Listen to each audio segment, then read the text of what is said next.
It is a cold case that after 50 years still haunts Italy today. An epic travesty of justice, shrouded in mystery and deception. The case, known in Italy and internationally as the Monster of Florence, involved the ritualistic serial murder of 8 young couples, accompanied by the horrific mutilation of the sexual organs of the female victims. Cover-ups and evidence tampering have muddied the case so badly that more than 5 decades later, utter confusion reigns. Evidence points to a powerful esoteric sect believed to be behind the killings.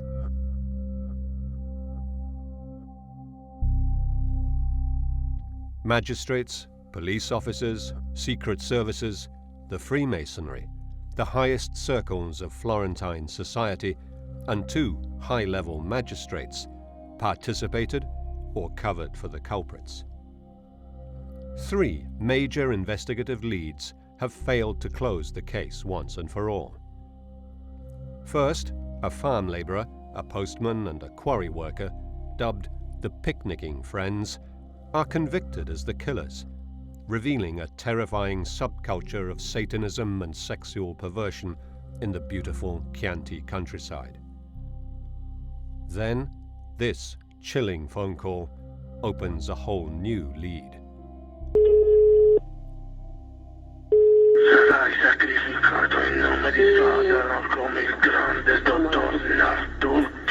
The threat refers to the mysterious death of Perugian gastroenterologist Francesco Narducci, whose body was fished out of Lake Trasimeno exactly a month after the last of the official Monster of Florence murders.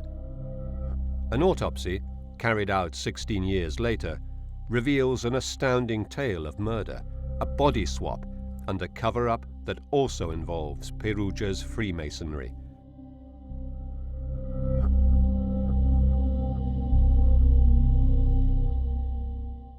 È innegabile che, ed è emerso dalle indagini che The Freemasonry did discuss the issue internally and took certain decisions. e prevalse una certa linea. The prosecutors believe that the Narducci murder and the Monster of Florence case overlap here, in this quaint Tuscan town of San Casciano Val di Pesa, where the doctor comes in contact with the town pharmacist, also a suspect, along with the picnicking friends Pietro Pacciani, Giancarlo Lotti, and Mario Vanni.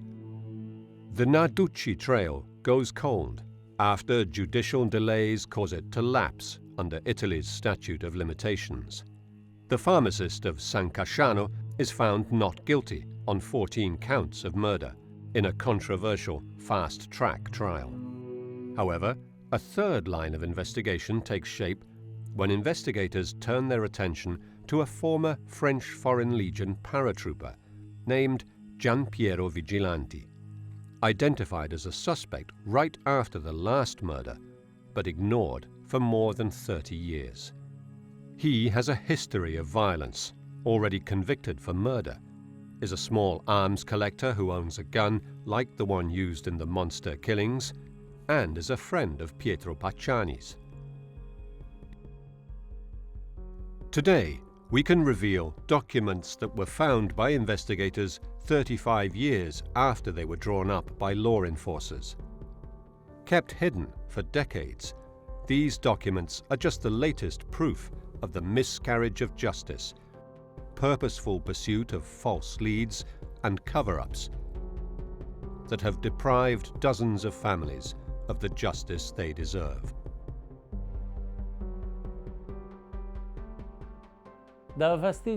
This investigation troubled someone in the upper levels of the criminal organization, because there is no doubt that there was an upper level. At least 15 other people, in some way associated with the case, are silenced before they can speak, suggesting that the Monster of Florence murders are much more than a series of ritual killings or the work of a single assassin. Luciano Malatesta's sister was a witness to the satanic orgies and shared the terrible secret with her brother before she too was killed. Allora, mia sorella mi ha detto questa vicenda qui. Mi ha parlato My sister told me this. She told me straight up that in this whole story that involved our uncle and aunt, that also was connected to the Monster of Florence, to the murders, was made possible with the involvement of a magistrate in Florence. And she also mentioned his name. She mentioned several names, but the name of this magistrate was Prosecutor Vigna. E mi ha fatto il giudice del giudice Vigna. For 40 years, the instigators of these horrific crimes and their friends in high places have been protected by a code of guilty silence.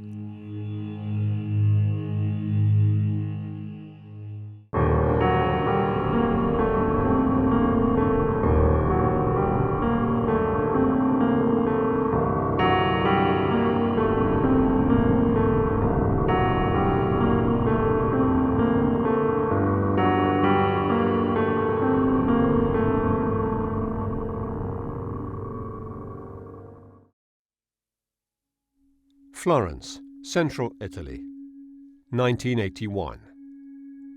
Young couples still find moments of intimacy on the back seat of their cars in the shady and cool hills around the city. But for some of these couples, the country roads and paths will become a place of terror and death in the hands of a band of hired assassins. But the network of clients that commissioned and paid for the murders and protected the material killers has been kept secret. Today, for the first time, photographs and documents never seen before shed new light on the shocking truth. Michele Giuttari is a decorated cop who fought the mafia in the most dangerous, dark corners of southern Italy. From 1995 onwards, he heads the Florence Criminal Investigation Squad and studies the massive documentation gathered in the case files over the years. Ho dovuto subire anche delle minacce, anche gravi di morte, degli attentati. I received serious death threats. Not least, one morning I found that all 4 tires of my private car had been slashed. Una mattina l'ho ritrovata con le 4 gomme tagliate. Minacce di morte che I received death threats that I have to say I had not received even in previous years when I had investigated and distinguished myself personally as a witness in trials against 'Ndrangheta and Cosa Nostra, the Sicilian mafia. nella lotta all''Ndrangheta e nella lotta a Cosa Nostra, alla mafia siciliana. I asked myself, who did my investigation of possible masterminds threaten? Possibili mandanti.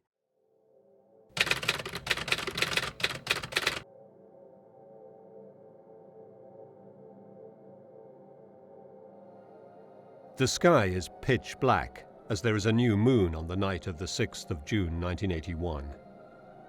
This country road, close to the famous Anastasia disco at Mosciano di Scandici, is the place where Giovanni Foggi and Carmela Denuccio meet a horrific end.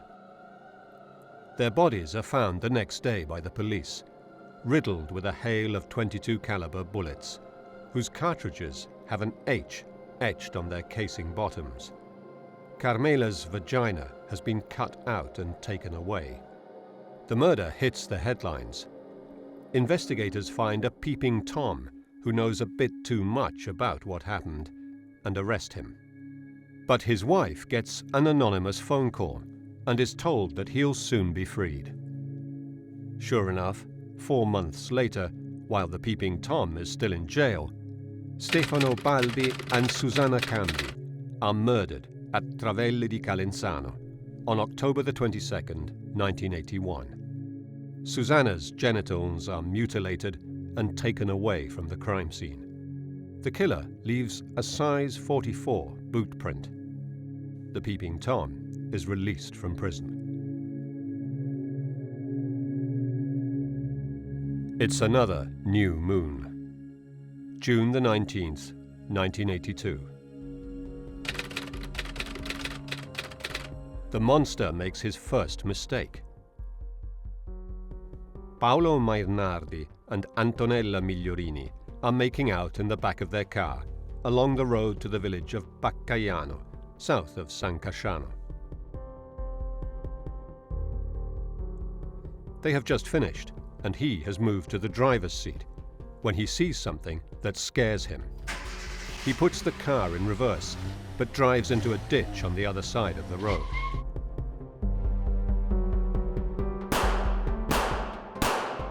The killer shoots out his headlights, then murders Paolo and Antonella.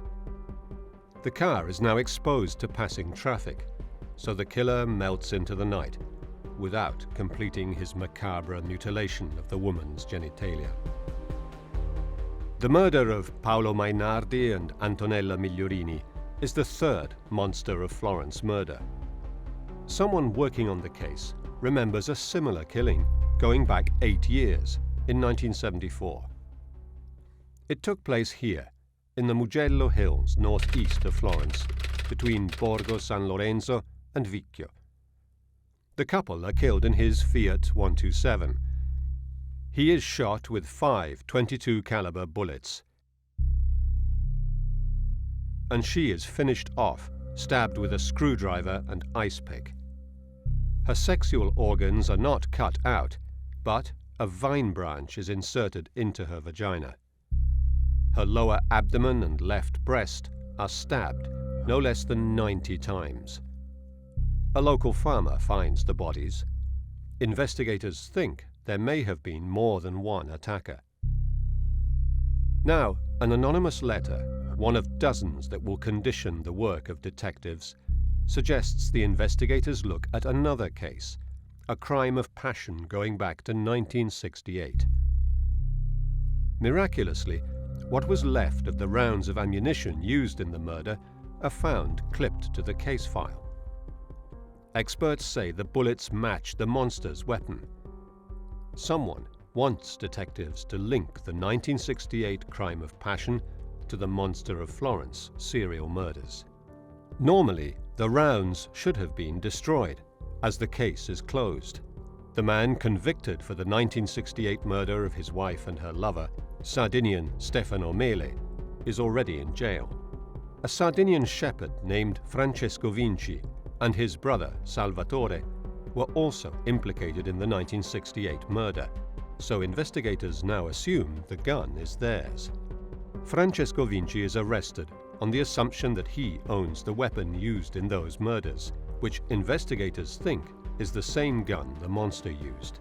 It is the beginning of what comes to be known as the Sardinian thread, focusing on a gang of Sardinians also involved in kidnapping for ransom. However, Francesco Vinci will soon be released, as the monster strikes again on the 9th of September 1983, while Vinci is sitting in jail.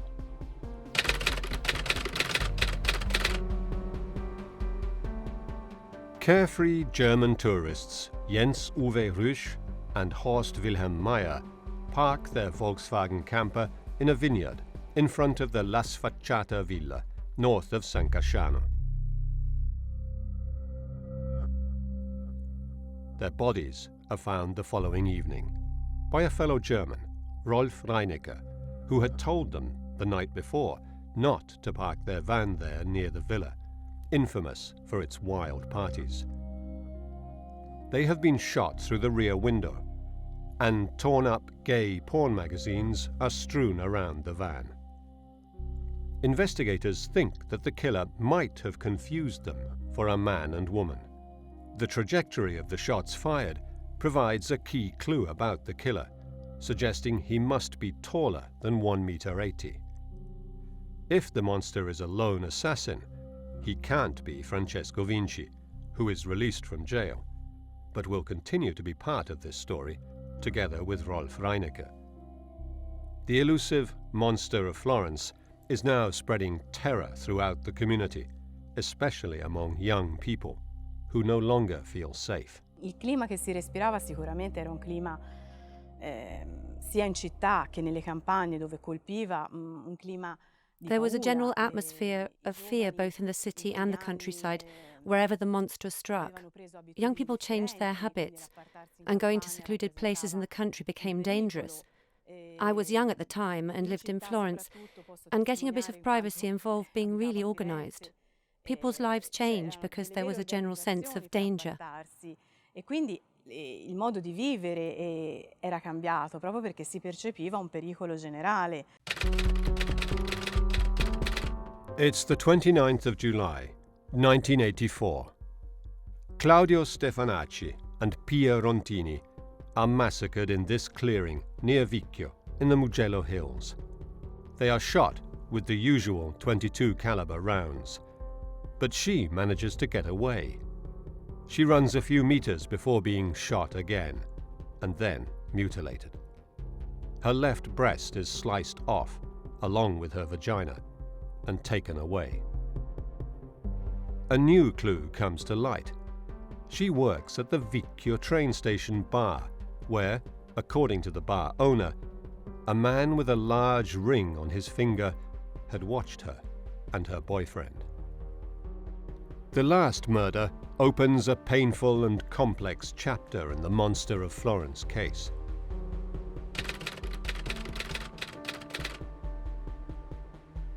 It's the 6th of September, 1985.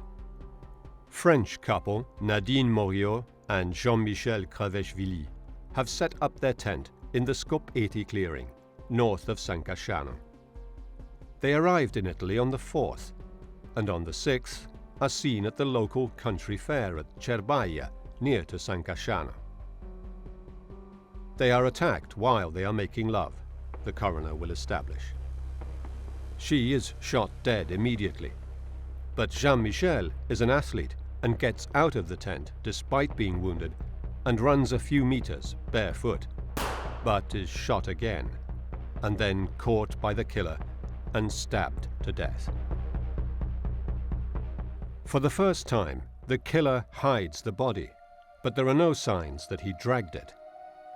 He then returns and mutilates Nadine just outside the tent, taking breast and vagina away and then hiding her back in the tent. The bodies are found on the 9th of September by mushroom hunters. The many mistakes made by forensic experts will haunt the case for years to come.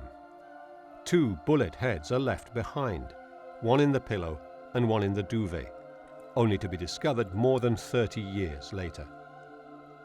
The woman's body is moved before the forensic squad arrives, and the police miss a blood-stained paper tissue and surgical gloves found later, creating friction among police and prosecutors. The time and even the day of death are questioned. The crime scene is irrecoverably contaminated and the investigation compromised. These are the 16 murders officially attributed to the Monster of Florence. But many other people associated with the case are also murdered. For the first time, Luciano Malatesta speaks on camera. Today, he restores frescoes, but he is haunted by what he heard and saw when he lived in the monster's killing fields. He has paid an incredibly high personal price. 4 members of his family died, and his sister, Milva Malatesta, revealed the identity of one of the members of a satanic sect to him and was about to go public when she was killed. Milva died a terrible death, poor girl. There's no death penalty for the mistakes you make. I can't bear to remember. The kid, too. All these young people died violent deaths. Someone has to get the truth out. But I can say that a powerful machine for mystification and manipulation has been set in motion.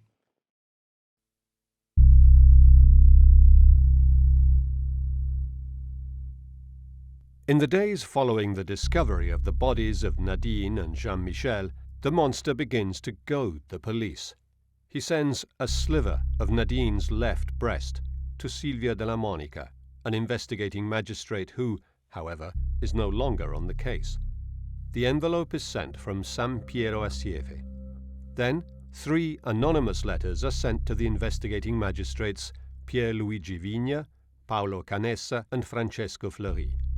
They contain a surgical glove with a single 22 caliber H-series bullet in it and a frightening typewritten threat.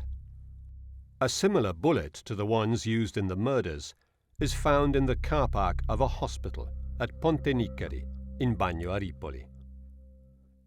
Then, the murders suddenly stop, although the investigation continues.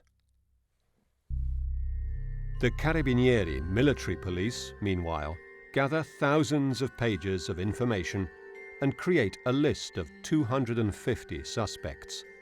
2 of these have their homes searched within a week of the last murder at the Scopeti clearing in 1985.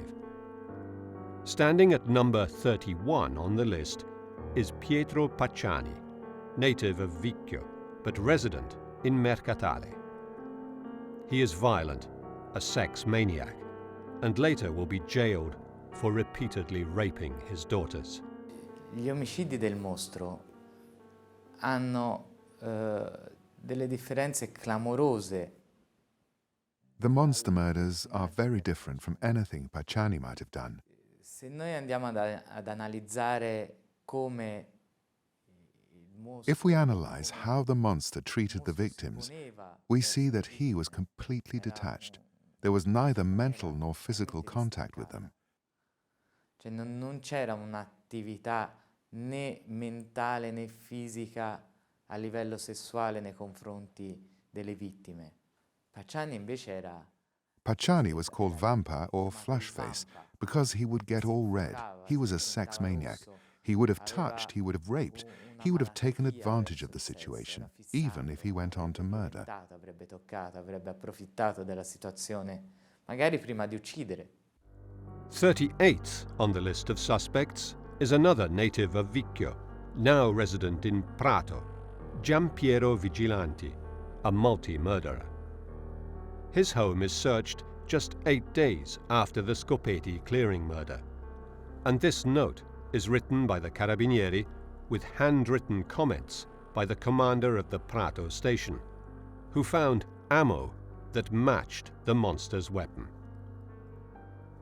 This document, held by the SISTE, the Interior Ministry's Secret Service, is only discovered in 2018. As a young man, Vigilanti sought sex in male public toilets. He was jailed for public acts of homosexual obscenity, murdered 2 Arabs in Marseille after serving in the French Foreign Legion, and he is also presumed as involved in a previous murder by Pacciani back in 1951. He keeps newspaper cuttings of the Monster of Florence murders in his home and his mother's, including this one, dating back to the 1974 murder. Why is he a suspect? Because he knows how to handle weapons. He is violent. He spent many years in the French Foreign Legion. But above all, he is born and raised in Vicchio. At number 181 is another name that will occupy the crime pages of newspapers for years to come. Francesco Narducci is a gastroenterologist and gynecologist, a brilliant doctor and a Freemason.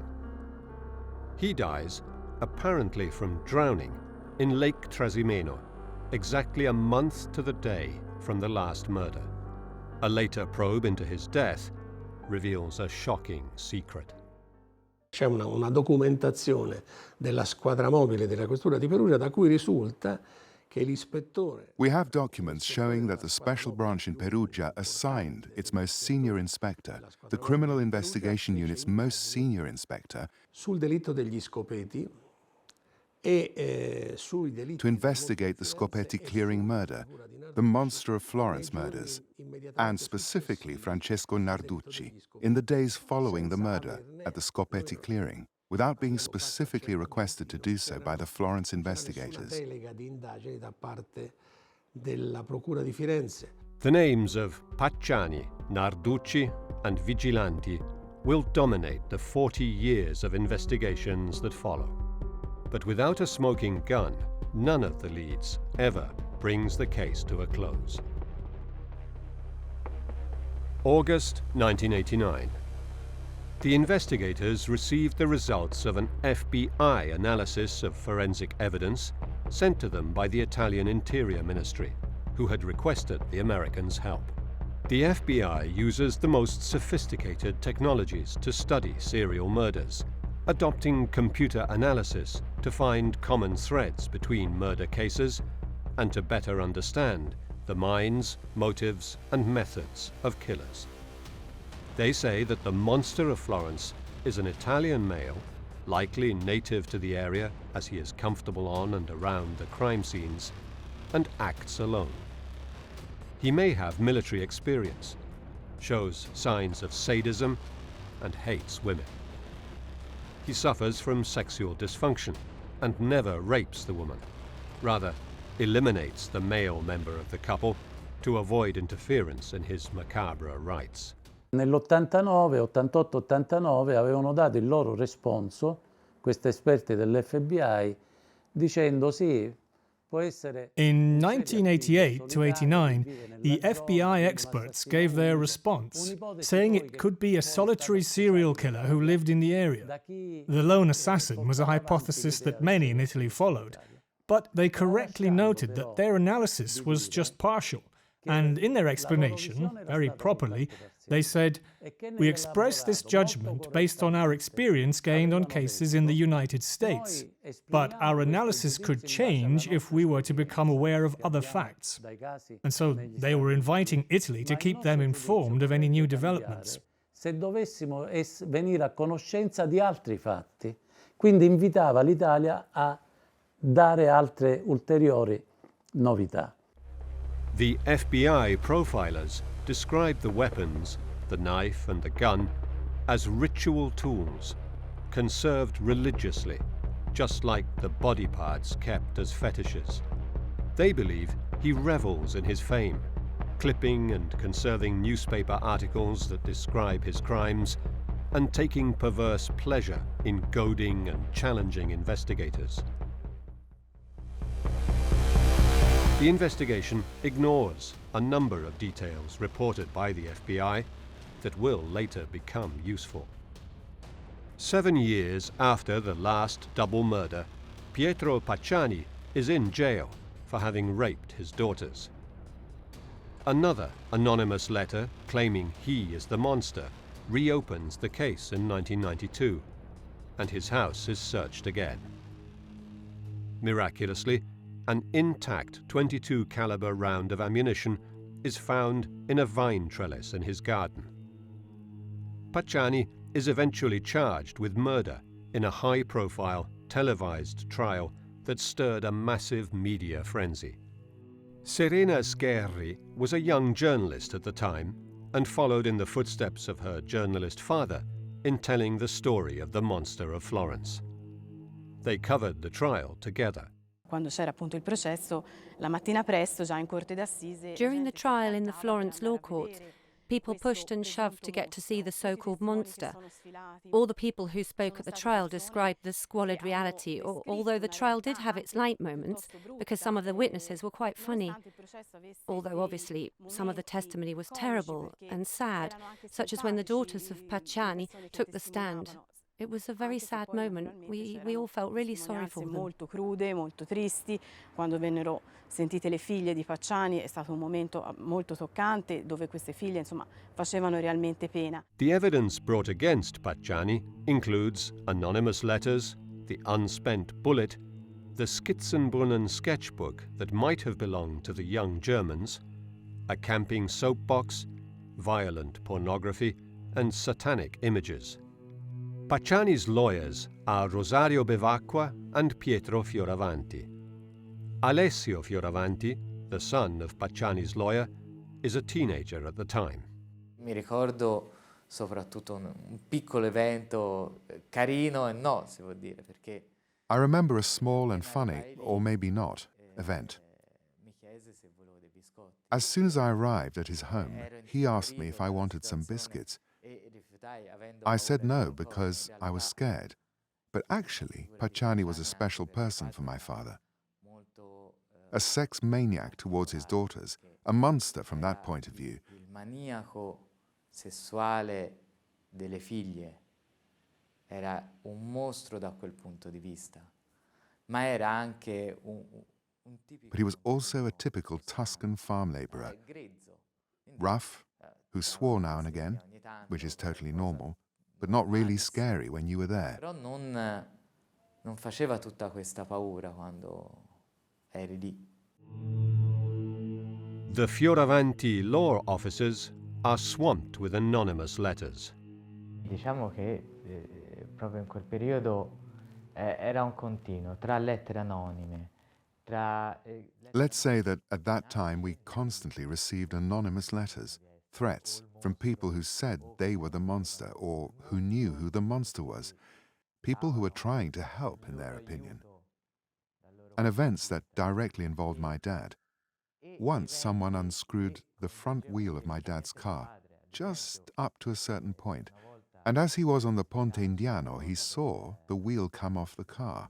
He was driving slowly, and the car just dropped on the side where the wheel was missing and scraped a bit.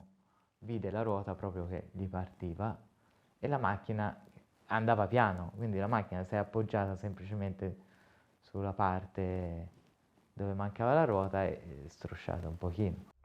Among the witnesses are Pacciani's wife and daughters, who describe him as violent and cruel, while another witness confirms that he saw Pacciani with another man in Pacciani's car on the night of the murder, the 8th of September 1985, close to the crime scene. He is the perfect lone killer.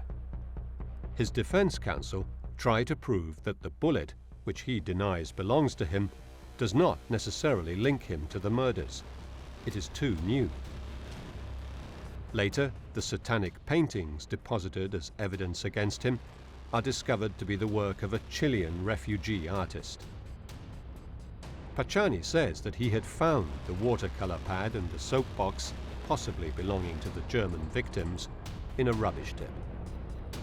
He claims he is innocent and being framed, a scapegoat.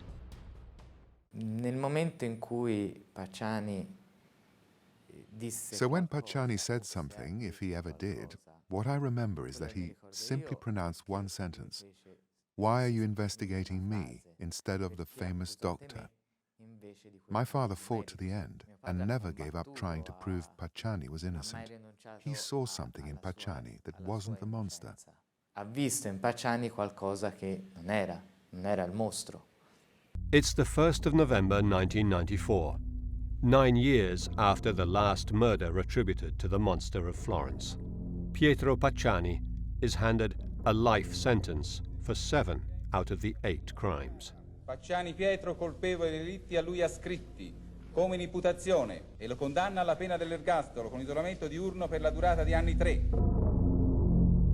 The new head of the Florence Crime Investigation Unit, Michele Giuttari, convinced that there is a wider conspiracy, asks for more forensic tests of evidence that had been overlooked and takes a fresh, more clinical look at the documentation. Mi appare quanto mai strano che di un It is very strange that the case files of a trial, the 1968 trial, that had already been held and had already produced a sentence, so a closed case, that the files still contain bullets used in the crime, when the law says that the bullets used in a crime should be kept in the specifically designated evidence storeroom and not in a case file folder.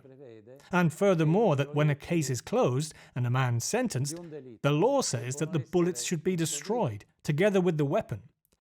So I found this extremely odd, and maybe this is the first great anomaly of this case. Di questa vicenda.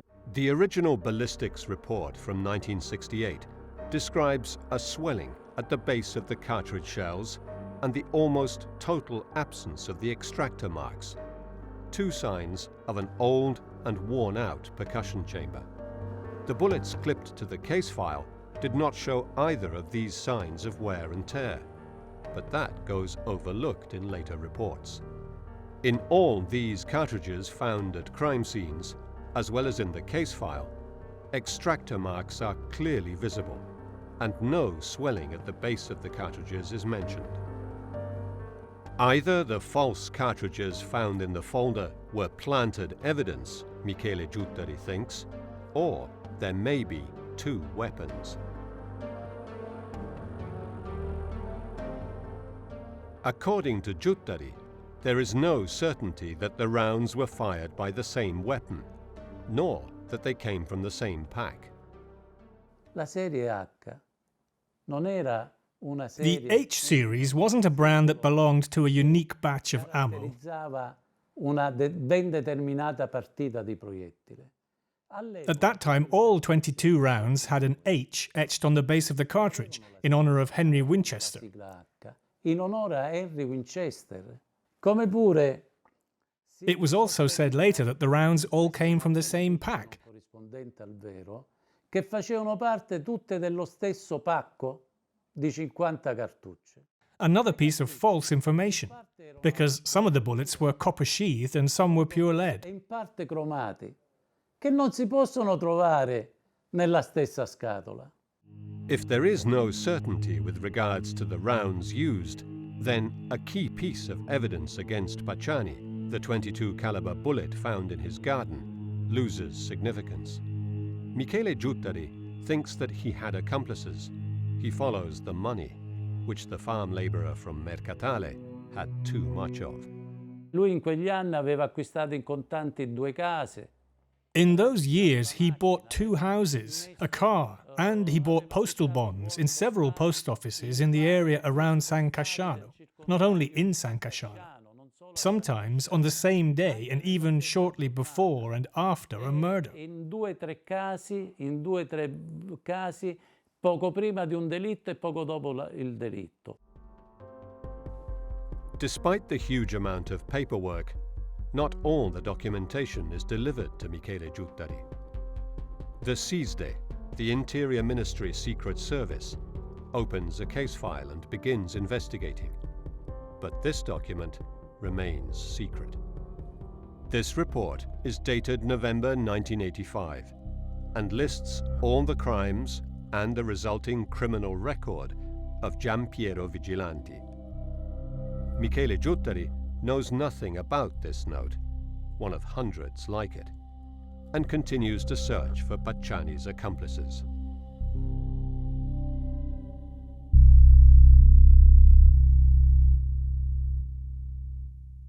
Michele Giuttari identifies Pietro Pacciani's best friends who spend time with him in this bar, the Bar Centrale of San Casciano, next to the former Calamandrei pharmacy. Per trovare I possibili complici di Pacciani bisognava indagare. To identify Pacciani's accomplices, we needed to investigate Pacciani's friends at the time. E tra queste frequentazioni e amicizie, quelle più Among these, his strongest ties seemed to me to be with Mario Vanni and Giancarlo Lotti. io chiesi l'autorizzazione a porre sotto controllo. I asked for authorization to tap the phones of Mario Vanni and of the bar of San Casciano, where Giancarlo Lotti spent his time, because the place where he lived, which was a sort of hostel managed by a priest, had no phone. Era una specie di casa famiglia gestita da un prete, non c'era telefono. Pacciani, Vanni, and Lotti all go to the San Casciano bar. They visit prostitutes together. They are peeping toms together. Luciano Malatesta, as a young child, knew these men for what they were: beasts. Vanni was the postman. Vanni had sexual relations with my mother many times. I was a witness to it. I said so in the Pacciani trial. I was 5 or 6 years old. I saw it all. She had sex with Pacciani too. She said so herself. Pacciani was famous for being violent. He beat my dad, together with my uncle, Antonio, who played an active part in this whole business, and had a role in the death of my father. My uncle held my dad, and Pacciani beat him and said to him, "As soon as I find you alone, I'll kill you," he said. It was a gang, you see. up there in San Casciano, many people know, many people. Some even gave me details, speaking to me in public places. But when I said, come and tell the investigators, they pretended not to remember. The whole story still scares people. Vanni and Pacciani raped Luciano Malatesta's mother and, according to him, were part of a gang of criminals working for a coven of devil worshippers led by his aunt and uncle. Several prostitutes who worked in Florence and lived in this area of San Casciano begin to collaborate, telling detectives what they know. Among them is Gabriella Ghiribelli, one of the prostitutes visited by clients from San Casciano. Allargai il campo delle donne. I opened the scope of the investigation to several women and got to a certain Gabriella.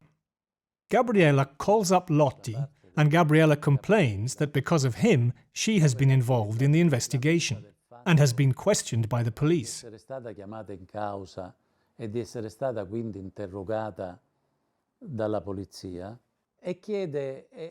Lotti asks her a lot of questions and wants to know, what did the police ask? He wants to know what she said, and she says that you were there because you told me you stopped to relieve yourself.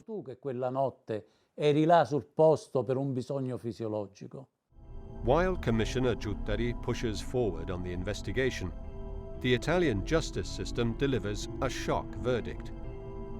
The judge in the Pacciani appeals trial refuses to hear the new witnesses, and on the 13th of February 1996 declares Pacciani innocent. La Corte d'Assise d'Appello di Firenze, sezione seconda, assolve Pacciani da tutte le imputazioni per le quali ha riportato... No, signori! Signori, per favore, silenzio. Giancarlo Lotti is a quarry worker who has sexual relations with Pacciani and goes to prostitutes with him. Under pressure from investigators, he makes key, albeit confused, confessions. Interrogato da 3 pubblici ministeri, c'era Vigna, Fleury e Canessa. Questioned by 3 prosecutors, Vigna, Fleury and Canessa, he began to confess and collaborate. He spoke of the 1982 murder and then of the 1984 murder in Vicchio, stating that he was the one who identified the couple to Vanni. Fornisce tutta una serie di dettagli per noi importanti. He provided a number of details that were important to us, such as the fact that the 1983 murder of the 2 young Germans, he said, was to get Francesco Vinci out of jail. Because since it was believed that the killer acted alone, whoever was in jail for the crimes was immediately freed. Giancarlo Lotti confesses to killing the 2 Germans himself, blackmailed by Pacciani because he's had sex with him. Lotti, however, makes many mistakes that lead to criticism of the investigation. Francesco Cappelletti is co-author of a book on the Scopeti clearing murder. The prosecutor asks him, where were the 2 German men? In the back of the van? Lotti says, no, in the part of the van where the wheel is. But in the back or in the driving seat? Asks the prosecutor. In the driving seat. In the back of the van or in the front of the van? In the front of the van. When we all know that the 2 young Germans were murdered in the back of the van. It's an important detail, significant for someone who took part in a murder. You can't forget or get this kind of detail wrong. However, Lotti provides other unknown details, such as how they washed the knife in the Sieve River after the 1984 murder. His description of the last murder does, however, contain contradictions. Lotti confesses that he was the lookout on the 8th of September, the controversial date of the murder established by the investigators, while Mario Vanni cut into the tent and Pietro Pacciani shot through the front of the tent. I ask myself, why does this person tell such lies? Is there ever a declaration by Lotti in the 30-odd depositions he made, there are about 30, in which he says something that is not already known? because the media always covered this case in detail, so the papers spoke of it. And I noticed, I may be wrong, but I don't think so, that not a single detail that Giancarlo Lotti describes has not been covered by the papers. Parla del delitto dell'82 dove aveva fatto lui il palo e indica dove, sul posto dove si era messo. He describes the 1982 murder, where he says he was the lookout. He showed us where he stood and what the others did. And then for the 1985 murder, he provides us with a completely new detail that no one had ever mentioned before, describing the cutting of the tent from the bottom up. For us, this was the most important detail to show that he was a reliable and credible witness. Più importante e sicuro della credibilità e affidabilità di Lotti. None of the killers was fast enough or agile enough to stop the fugitive Frenchman, although Lotti says that he was just 4 meters from where he was struck down. The investigators think there may have been a 4th man, the famous doctor, more athletic than the others, the one for whom the killers left the fetishes on the side of the road, the famous doctor that many witnesses speak about, including Pacciani, who said in his first trial, "Why don't you investigate the famous doctor?" Ci sono state altre persone che hanno parlato di questo dottore che aveva avuto rapporti con l'ambiente di San. There are many people who mention this doctor who was seen round San Casciano. Some of these people identify the doctor as Francesco Narducci. Michele Giuttari listens to Giancarlo Lotti and the telephone intercepts for hours and hours. And Lotti's story is confirmed by other witnesses. The picture that emerges from all the testimony is an entirely new scenario of satanic rites and orgies that take place in the villas surrounding San Casciano, such as La Sfacciata, or the decrepit farmhouse belonging to a new protagonist of this story, Salvatore Indovino, known as the Sorcerer of San Casciano.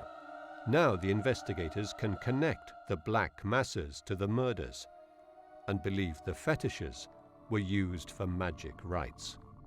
In 1981, the young Luciano Malatesta comes to live in the house next door to the crumbling farmhouse where Salvatore Indovino lives with his companion Filippa Nicoletti.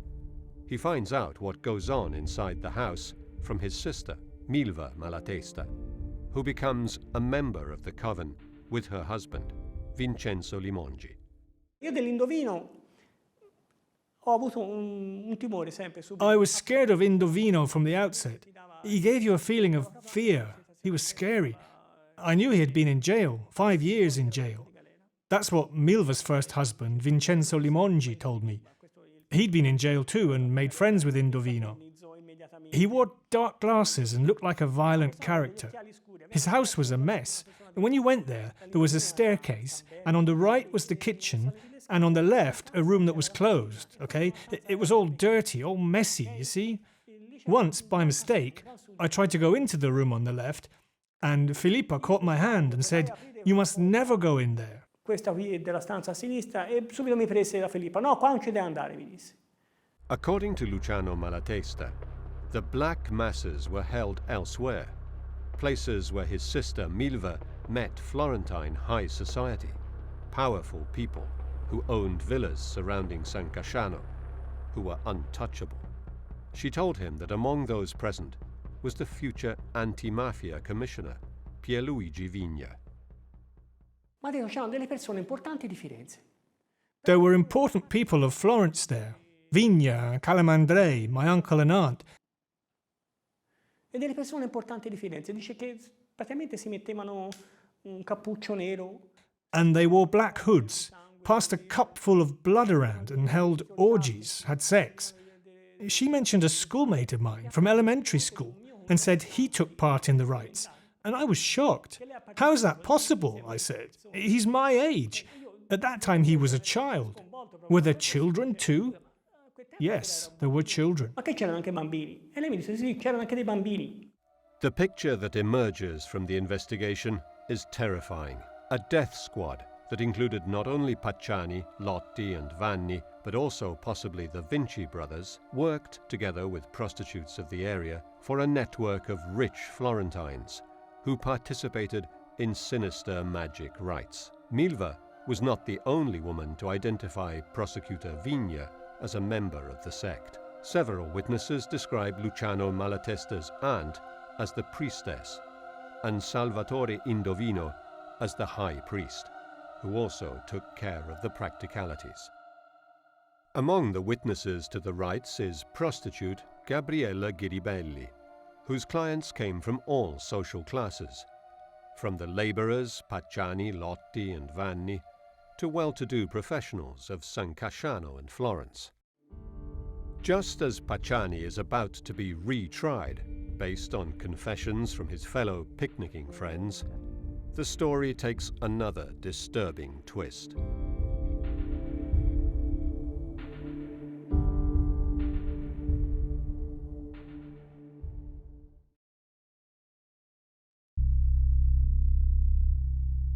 It's 1998, 13 years after the last double murder. Pietro Pacciani dies, in mysterious circumstances, on the eve of going back on trial. Terrified he would be silenced, he stayed locked up in his home. But death found him anyway. Alessio Fioravanti often discussed his death with his father, Pietro, who was Pacciani's defense lawyer. Riguardo alla morte di Pacciani, With regards to the death of Pacciani, my father always said that he had been murdered.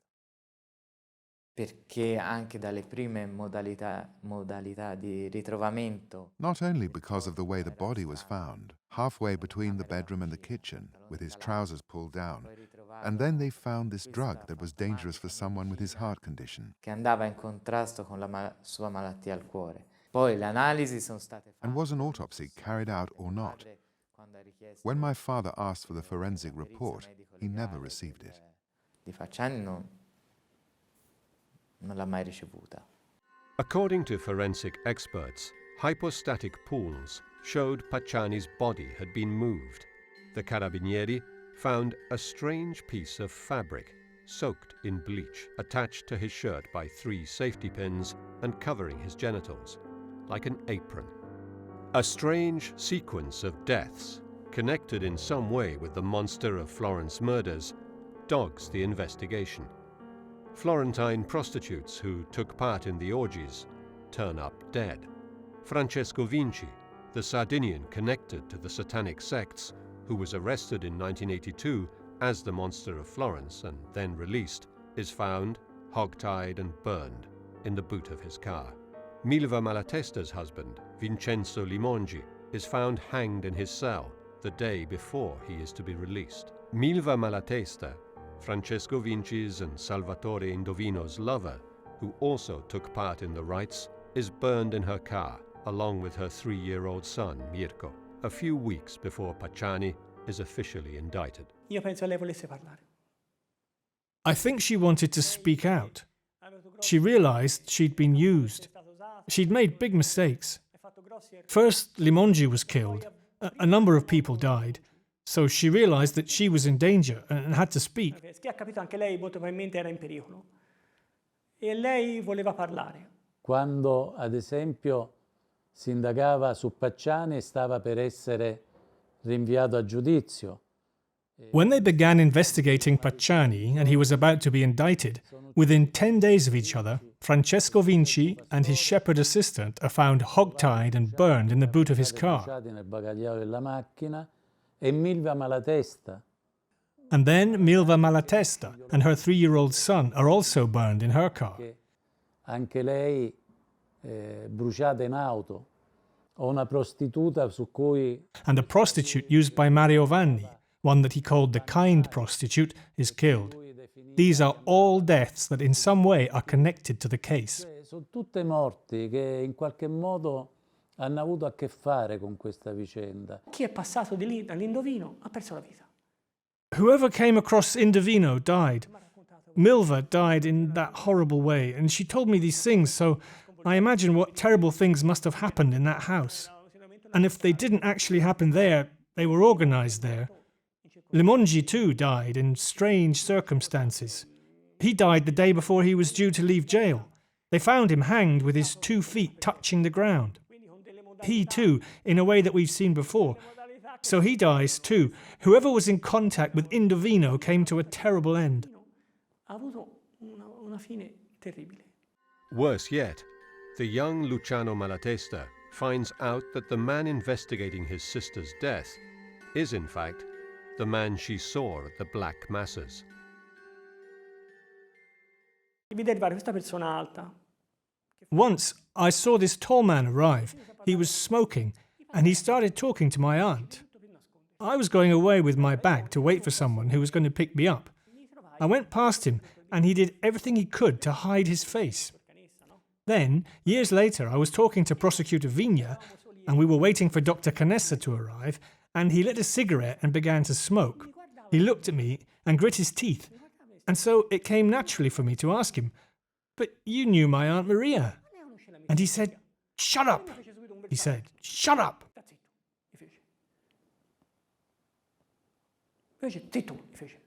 Many potential witnesses die, and Pietro Fioravanti makes a list of them.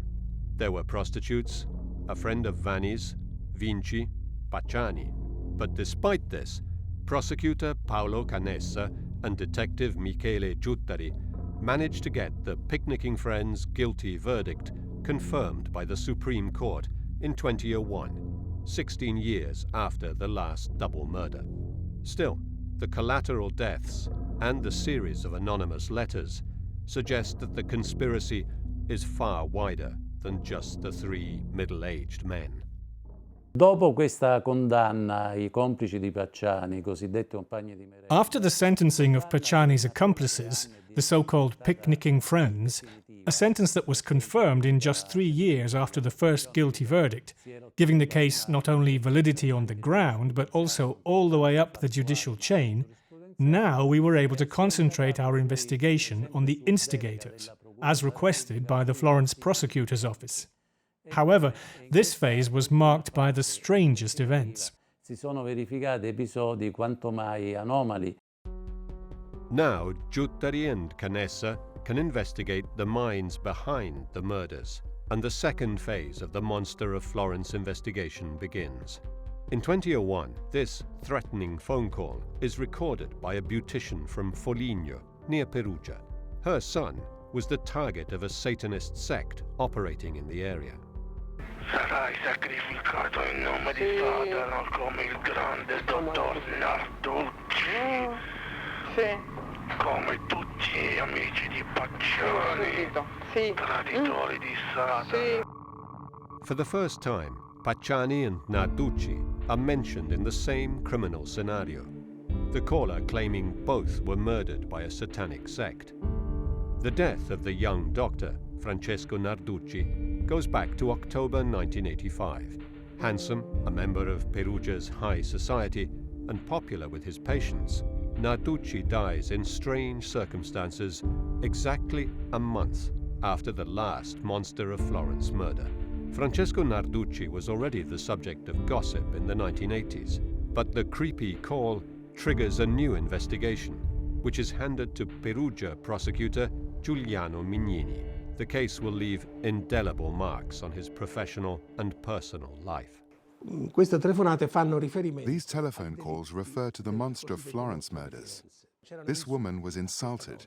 We will have you end up like Pacciani. Then the name Pacciani, joined by the doctor in the lake Trasimeno, who is later called the great Dr. Narducci. These telephone calls were recorded by a beautician of Foligno, who recorded them on tapes. And since they refer to Narducci and the murder of this doctor, I opened a murder investigation. Just as the Perugia investigation is getting underway, Michele Giuttari searches the home of the San Casciano pharmacist, Francesco Calamandrei, after a declaration by his wife, Mariella Ciulli, who had accused him in 1988 of being the Monster of Florence and keeping the fetishes in their freezer. The police don't find the fetishes, but what they do find in the raid is disturbing all the same.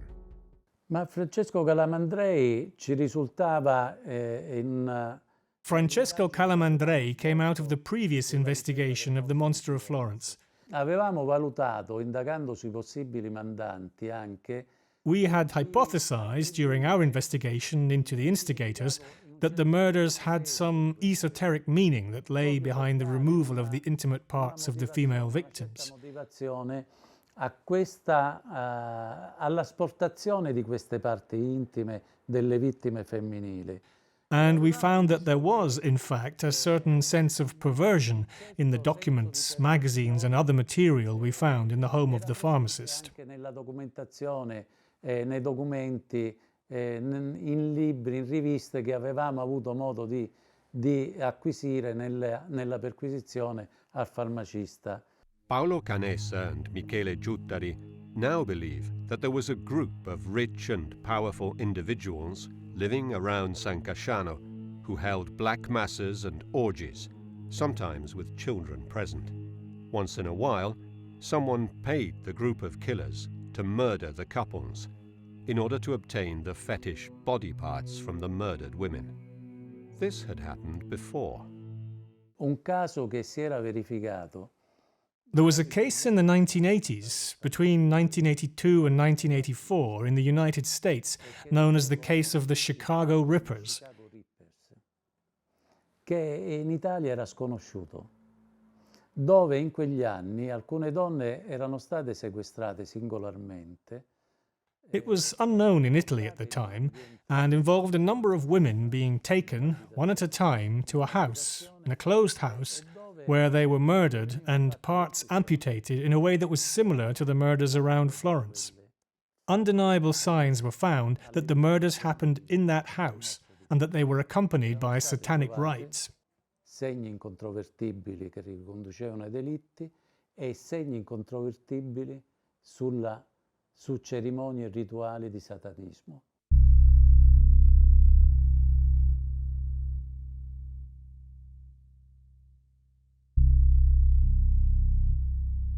Lake Trasimeno, Umbria. Dozens of photographs taken on the 13th of October 1985 by a photographer from the paper La Nazione and never seen all in sequence before, prove fundamental in the investigation into the death of Francesco Narducci and take the prosecutors 16 years back in time to the day a body was found in the lake. L'8 ottobre 1985 lui va al lavoro come al solito, una giornata che sembra normale. It is the 8th of October 1985. He goes to work as usual, and the day seems normal. But the doctor receives a telephone call and he goes down to Lake Trasimeno, where his family had a villa. He takes a boat that he kept at the jetty at San Feliciano and heads towards Polvese Island, and then disappears. San Feliciano si dirige verso l'isola Polvese e lì scompare. The body found in the lake is identified as Francesco Narducci, a Perugian doctor whom many suspected of being linked to the Monster of Florence killings. Viene recuperato alle 7:20 del mattino. A body is recovered at 7:20 in the morning on Sunday the 13th of October, and it is recognized as Narducci's. Riconosciuto, presentato e riconosciuto come quello del Narducci. Questo cadavere viene portato sul... This body is brought to the jetty at Sant'Arcangelo and partially undressed. It is not taken to the morgue. There is no autopsy, no examination. Non viene portato all'obitorio, non viene fatta l'autopsia, non vengono fatti gli esami correlati, non viene chiamato il medico legale. The coroner is not called. Rather, a young and inexperienced woman doctor is called, who declares that the cause of death was drowning, following a probable but not certain fainting fit. The body is taken away. The Narducci family clams up in silence. But 16 years later, Giuliano Mignini examines the death certificate and finds errors. The photographs show the body black and swollen. Mignini requests an analysis of the photographs to establish the height of the body, based on the paving of the jetty that is the same today as it was then. He finds out that the body recovered from the lake is shorter than Narducci, and he suspects that it is not the doctor's at all, that there has been a body swap. that the doctor from Perugia was killed and his body hidden, that the corpse of an unknown man was thrown in the lake to be recovered and put in the coffin on the jetty. This corpse was later exchanged with the real Narducci's, who was then buried, while the unknown man's body was disposed of. A shell game with corpses. A un certo punto ho detto che avevo fatto fare un primo accertamento per avere. So then I carried out an initial investigation to have an overview of the situation based on the paperwork, because I didn't want to have the body exhumed straight away. Non ci sono problemi, è successo questo, questo, questo. Lo posso dire sulla base degli atti e finiva lì. The coroner could have said, there's no problem, this could have happened or that. Instead, Professor Pierucci, the head of forensic medicine, told me that he needed to carry out an autopsy, because on the basis of the paperwork alone, anything could have happened. Non si poteva escludere nulla. Despite the opposition of the Narducci family, Giuliano Mignini calls for the exhumation of the body, although he is ridiculed for believing that there could have been a body swap. It is 16 years after the body was found in the lake, but science doesn't lie. E nel momento in cui si è aperta la bara, io mi ricordo. As soon as we opened the coffin, we realized that the body found in the lake could not have been the same one. Perché il cadavere ripescato era senza capelli. The body recovered in the lake was bald, had a big head, had a big belly, con una circonferenza addominale piuttosto pronunciata, mentre il Narducci appariva. While Narducci had all his hair, a narrow skull, a 48 small-sized trousers that were big enough to allow for the presence of a sort of apron. Pantaloni 48 small, perché portava, che era talmente larga per lui da consentire la presenza di una specie di grembiule. Francesco Narducci was throttled to death, and the body found in the lake passed off as his, although it was another, unknown man. The coroner, Pierucci, has no doubt. Le conclusioni sono molto chiare. The conclusions are extremely clear. He said, we have the clear breaking of the upper left-hand horn of the thyroid cartilage. That's to say, an object that is up here, more or less. E questa rottura è stata determinata da una. And he said that this breakage was due to pressure exerted over 1 centimeter, 2 centimeters, locally exerted and growing in power. Crescente, intenzionale, perché se è crescente deve essere intenzionale. That was intentional, because if the pressure increased, it was intentional. So the victim was murdered by throttling, and that's what Narducci died of. Omicidiaria da parte di terzi con strozzamento, e il Narducci è morto per questo. Like Pacciani, Narducci has a piece of cloth covering his lower abdomen. The meaning of the strange apron has never been completely clarified, but Mignini commissioned research that determined it was linked to Freemasonry. Questo telo esprimeva una ritualità massonica arcaicizzante. The apron was part of an archaic Masonic rite, inspired by Egyptian symbology. Come se questa persona fosse stata degradata. And was punitive, as though that person had been degraded in a ritual context, according to our expert. In un contesto rituale. A quel punto, una volta che è emerso tutto questo, io non potevo pensare. So once all this had come out, I couldn't believe that all the authorities present were unaware of the travesty that was going on, so I indicted them for a number of felonies. Non fossero consapevoli di questa messa in scena, e quindi li ho incriminati per tutta una serie di reati. Investigating the death of Francesco Narducci, detectives discover he was often at San Casciano. His father-in-law owned a cake factory at Sambuca Val di Pesa, where the whole Malatesta family worked before moving to San Casciano. When he was a child, Luciano often spent time with his aunt Maria Mugnaini, who, it has been said, was the center of the coven. Un giorno stavamo per partire per andare a Firenze. Okay?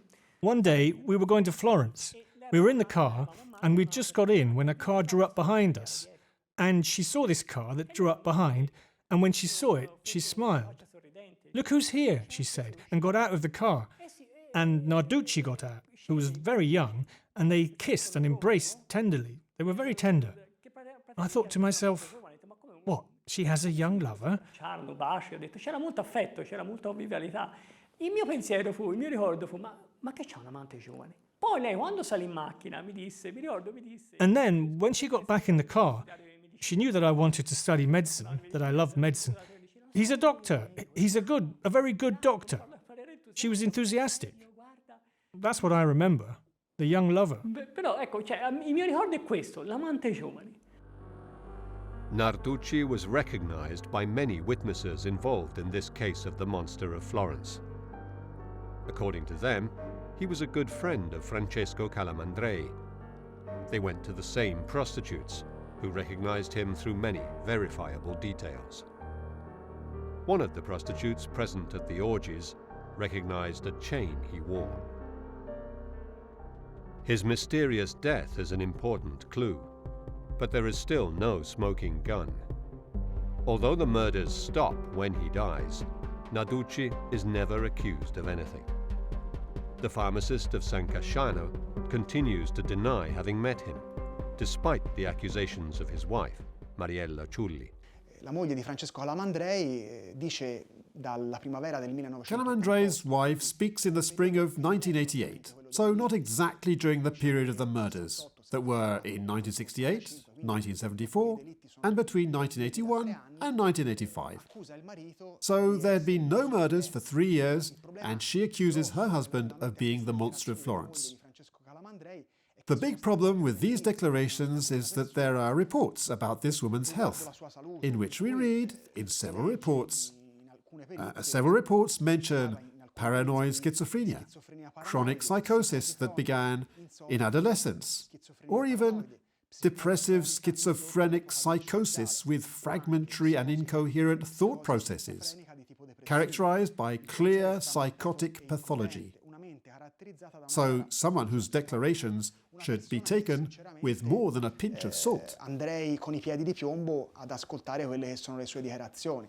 In 2008, Francesco Calamandrei is found not guilty after being allowed a fast-track trial, despite being accused of 14 homicides. He continues to deny knowing Francesco Narducci. Whatever he did, nothing links him to the murders, the court finds. His use of prostitutes and his friendship with Salvatore Indovino are confirmed. Surprisingly, the two prosecutors, Paolo Canessa and Alessandro Crini, don't file an appeal. Giuliano Mignini continues to investigate the link between the death of Narducci and the Freemasons, and the conspiracy seems to reach the highest levels, but it will never lead to a trial.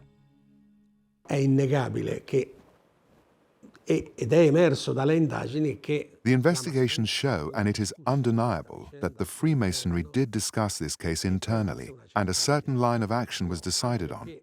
They discussed it, also because the victim was a Freemason. His father was a Freemason. His father-in-law was one. The father-in-law of his brother was one too. His possible contacts in Florence were also, mostly. Contatti lo erano anche loro, quelli di Firenze, in gran parte. When Mignini presents his case before the courts in 2007, a triangle of death begins to emerge that extends from Perugia to San Casciano and Vicchio, with Florence in the middle.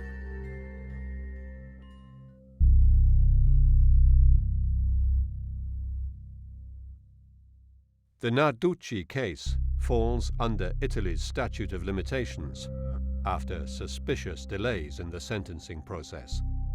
But the claim that Narducci was indeed murdered and his body swapped with another is accepted. Una partecipazione diretta del Narducci ai fatti fiorentini. We can't have any absolute proof that Narducci was part of the Florentine case because evidence should have been collected while Narducci was alive at the time. Quando Narducci era in vita all'epoca, Narducci è morto. Narducci is dead. But why was he murdered? Why was his murder covered with another murder? Ecco, su questo The only steps forward that we could take would be to discover who had any interest in falsifying his death. che era possibile fare sarebbe stato quello di individuare chi ha voluto favorire questa falsità di morte. The case is now at a dead end. Again. 22 years have gone by since Nadine Moriot and Jean-Michel Kareshvili were murdered. The anti-monster squad is closed down, but Giuliano Mignini lobbies to have the Serial Crime Investigation Group created in 2004. Working from this building known as Il Magnifico, Giutteri and his team ask for more forensic tests, in particular on the items found by a passerby closest to the Scopeti clearing a few days after the murder. In un faldone del pubblico ministero, My men find, in one of the Florence prosecutor's files, a plastic bag containing a blood-soaked handkerchief and a couple of surgical gloves.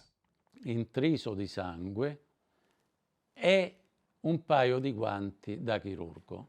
Scrivo tutto l'esito di questo rinvenimento e devo dire che questo mio atto I inform the authorities, and I have to say that this irritates the Florentine prosecutor, who doesn't appreciate my interest and says, "This has nothing to do with the case. It could be a false lead. Anyway, what do you want to do? Investigate me?" ma poi che fai? Vuoi indagare su di me? Giutteri requests a DNA analysis, a test that was not available in 1985, but never receives the results. Only years later, with a completely new investigative lead and a new prosecutor, is it revealed that the blood belongs to the victims, a detail that raises even more questions, because their blood groups, A and O, are different from the one originally reported to have been found on the handkerchief, which was blood group B. Then, the unthinkable happens. Alerted by his boss that he has been ordered not to investigate certain important people, Michele Giutteri tells Giuliano Mignini, who indicts the head prosecutor of Florence for interfering with the course of justice. All hell breaks loose between the two jurisdictions. The prosecutor's office of Florence now accuses Mignini and Giutteri of abuse of office, and all the case files related to the murder of Francesco Narducci are confiscated. The case is blocked for 7 years due to this conflict between prosecutors. None of the Florentine prosecutors accepted our invitation to be interviewed. Il PM di Perugia, Mignini, ed io nel mio ufficio. The Perugia prosecutor Mignini and I, in my office, are searched by the Florence prosecutor's office under the suspicion of abuse of power. Con ipotesi di abuso d'ufficio per alcune intercettazioni che avevamo eseguito e che stavamo eseguendo. Due to certain telephone intercepts that we were carrying out on behalf of the Perugia judges. And on that occasion, all the documentation regarding the death of Francesco Narducci was confiscated. Che riguardava la morte di Francesco Narducci. Although the case files are returned after appeal to a higher level, the case is stopped in its tracks. Mignini, Giutteri and the Florence chief prosecutor are all found not guilty of misconduct 7 years later.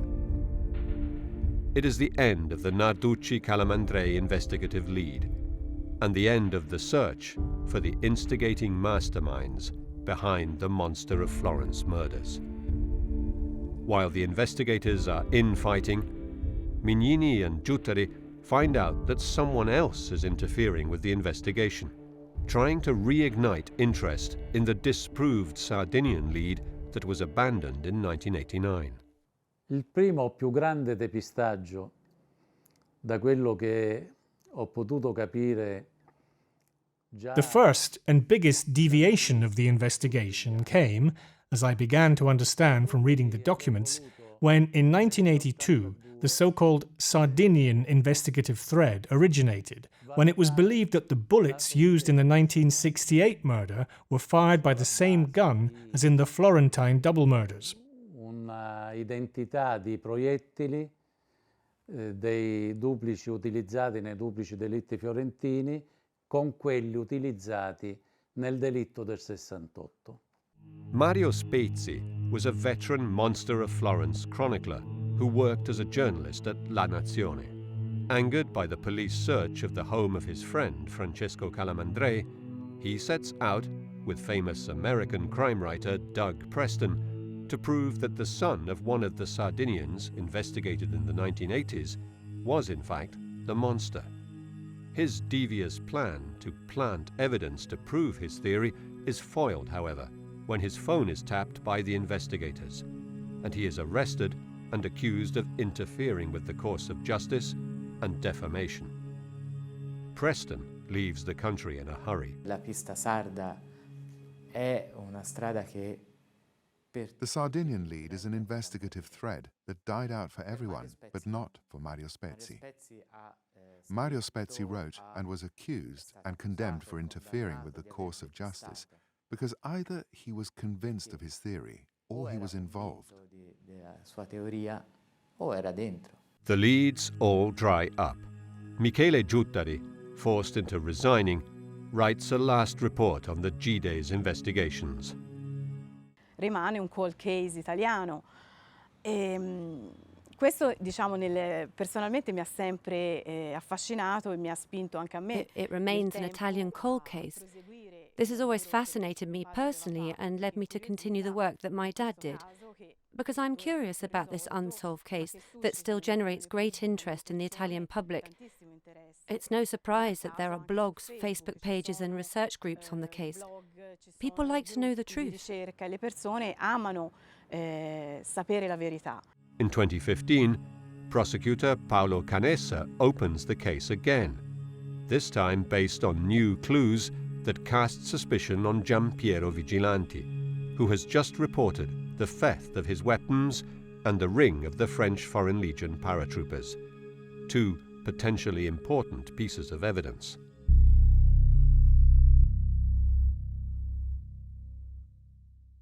Giampiero Vigilanti spent 5 years in the French Foreign Legion and has a criminal record, including murder and causing bodily harm.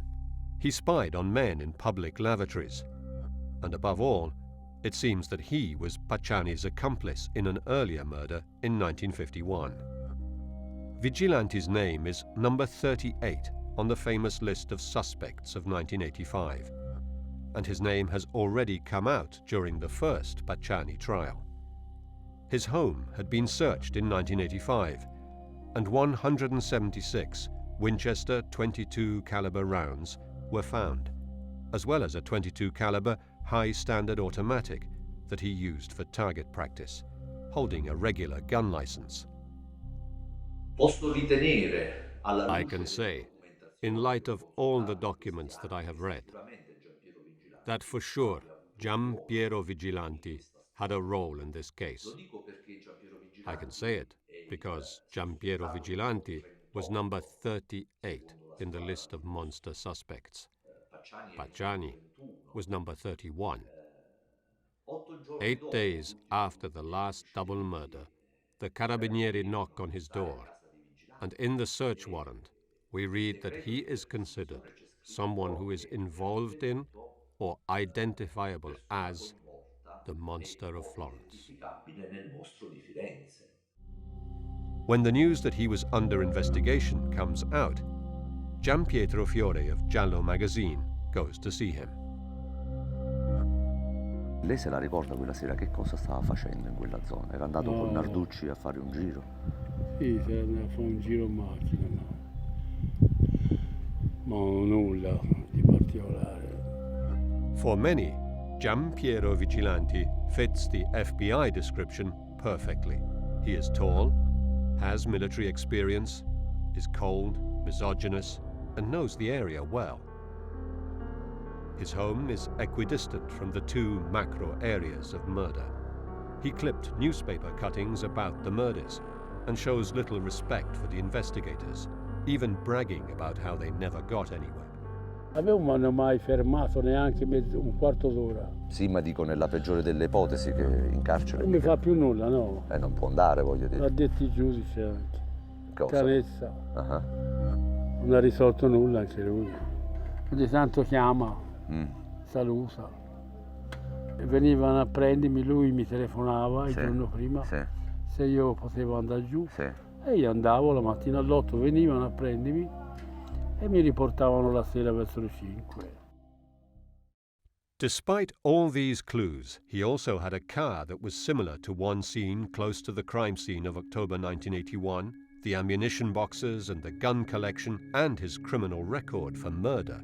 Gian Piero Vigilanti is not officially investigated until 2017. In 2019, after the new prosecutor, the same prosecutor who confiscated Giuttari and Mignini's documents in 2007, called for the shelving of the investigation, this photograph was leaked. It is a print in the mud of a size 44 boot, with a tread similar to the one on French army boots. The document, dating back to 1985 and found only in 2018 in the Secret Service files, is also revealed. When Vigilanti's home is searched, he has a newspaper cutting of the 1974 murder, and then cuttings of all the others. This alone allows us to think that Vigilanti had a specific interest in the case. Maybe he is a great fan of crime stories and a fan of serial killers, but in 1974 he couldn't possibly know that the murders would have led to so much bloodletting. In 2018, there is an incredible discovery that further highlights the ineptitude of the investigators. 2 bullet heads fired by the monster are discovered in the pillow and the sleeping bag of the French couple, 34 years later, during a review of evidence requested by a new lawyer representing the victims' families. They are subjected to DNA testing, but nothing is found. The letters sent to the investigators in 1985 are also tested for DNA, and a trace belonging to an unknown male with an A rhesus-positive blood group is found. The blood-soaked tissue and surgical gloves are tested, and the DNA of the victims emerges. But they are blood groups A and O, but there is no longer any reference to the blood group B that was found in the first tests in 1985. If the first test was not wrong, there must be a third DNA trace. But there is more. Experts determined that the main piece of evidence against Pietro Pacciani, the unspent round found in his garden, was a planted fake. The scratches on the cartridge were fabricated artificially, and the bullet never went near a percussion chamber. Who wanted Pacciani framed as a lone killer? Certainly, there must be a mole in the justice system. It is an unending mess, and new names keep popping up.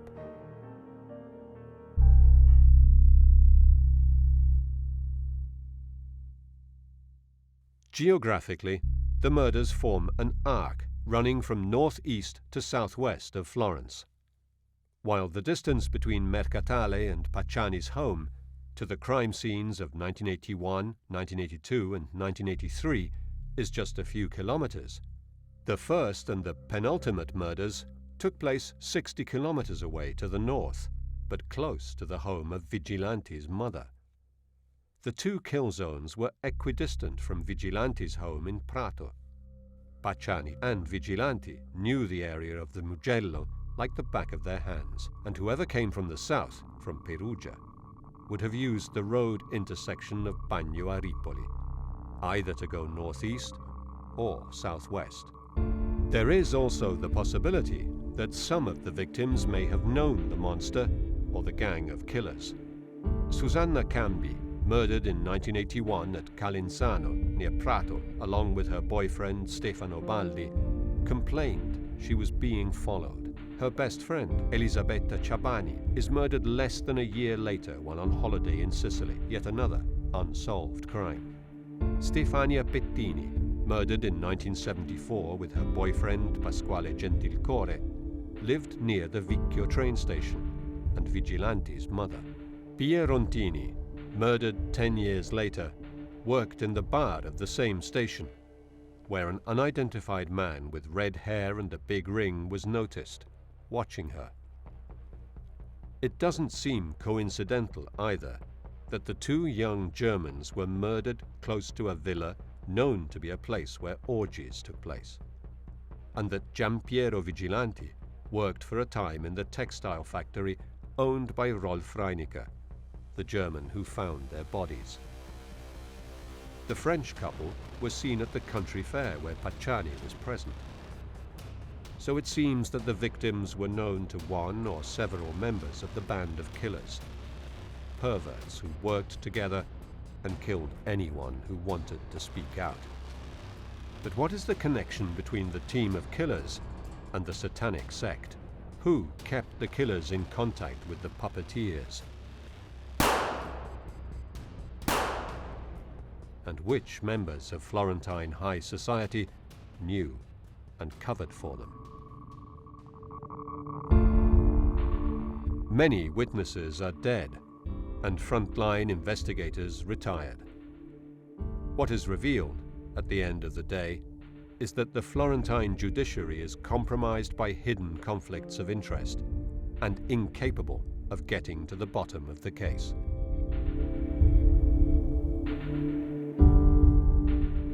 L'ultima minaccia addirittura era giunta a casa mia.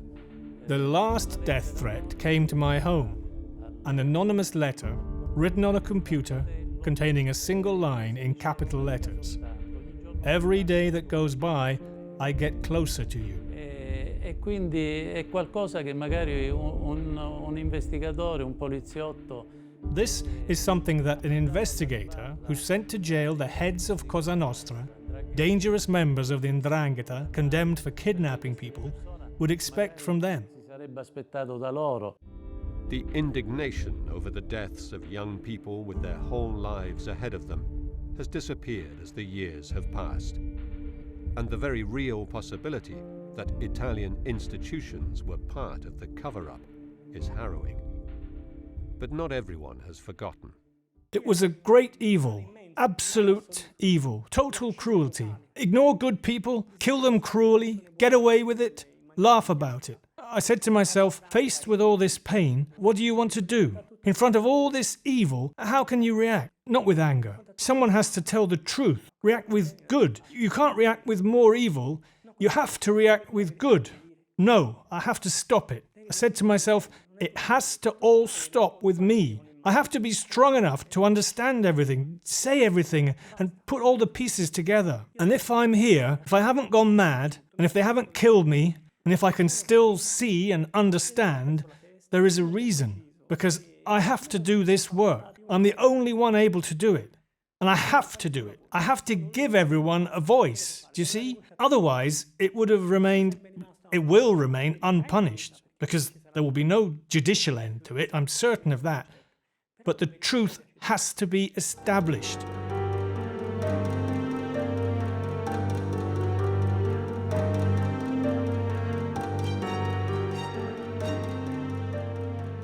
The city of Florence seemingly cannot face the ghosts of its past with a clean conscience. To shed light on the dark secret it has hidden for more than 40 years.